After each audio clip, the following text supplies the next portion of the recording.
ముఖ్యమంత్రి power sharing ఏంటి? ఆ క్వెషనే ఉండదు. అనుభవజ్ఞుడైన చంద్రబాబు నాయుడు గారి సీఎం పవన్ కళ్యాణ్ కూడా చెప్పాడు.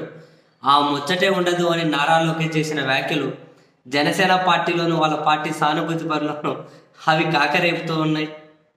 ఇప్పటికైనా పవన్ కళ్యాణ్ తెలుసుకోవాలి అని చెప్పి కొందరు సూచనలు, సలహాలు ఇస్తూ ఉన్నారు.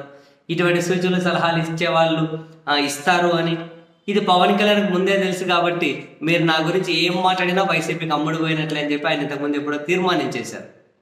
ఆయన పవన్ కళ్యాణ్ని పాపం బాగా అభిమానించే ఓ వయసులో చాలా పెద్ద ఆయన హరిరామ జోగయ్య గారు అయితే ఈ నారా లోకేష్ వ్యాఖ్యలను ఉటంకించుకుంటూ పవన్ కళ్యాణ్కి చాలా ఘాటైన ప్రేమలేఖ రాశారు.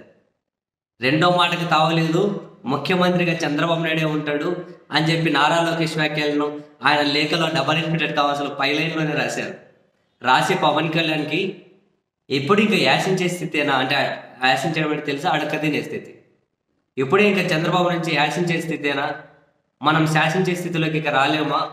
నారా లోకేష్ వ్యాఖ్యల మీద నీ అభిప్రాయం ఏంటి? ముఖ్యమంత్రిగా పవర్ షేరింగ్ ఉండదు అని నారా లోకేష్ చేసిన వ్యాఖ్యల మీద నీ అభిప్రాయం ఏంటి? చంద్రబాబును ముఖ్యమంత్రిగా నీవు సమర్థిస్తున్నావా? పూర్తి స్థాయిలో రాజ్యాధికారం ఆయనకేనా? ఈ విషయం మీద నాతో పాటు చాలామంది మీ అభిమానులు, జనసేన కార్యకర్తలు తెలుసుకోవాలనుకుంటున్నారు. మీ సమాధానం ఏంటో చెప్పండి. మీ సమాధానం ఏంటో చెప్పండి. అంటే దాన్ని బట్టి ఎవరి దారి వాళ్ళు చూసుకుంటారు. మద్దతు ఇచ్చే వాళ్ళు ఇస్తారు, లేకుంటే ఎవరి దారి వాళ్ళు చూసుకుని వాళ్ళు చూసుకుంటారు అన్నది ఆయన పాయింట్ కావచ్చు. మీ సమాధానం ఏంటో చెప్పండి. ఒకవేళ చంద్రబాబు నాయకత్వాన్ని మీరు కనుక సమర్థించుకుంటూ వెళ్తూ ఉంటే అలాగే మరి 80% ఉన్న వాళ్ళ వ్యక్తుల పరిస్థితి ఏంటి? వాళ్ళు రాజ్యాధికారం, మీ ద్వారా రాజ్యాధికారం వస్తే సంతృప్తి పడదామని చెప్పి వాళ్ళు అనుకున్నారు. వాళ్ళందరి పరిస్థితి ఏంటి? ఇక ఇంతేనా? ఏదో ఒకటి చెప్పండి.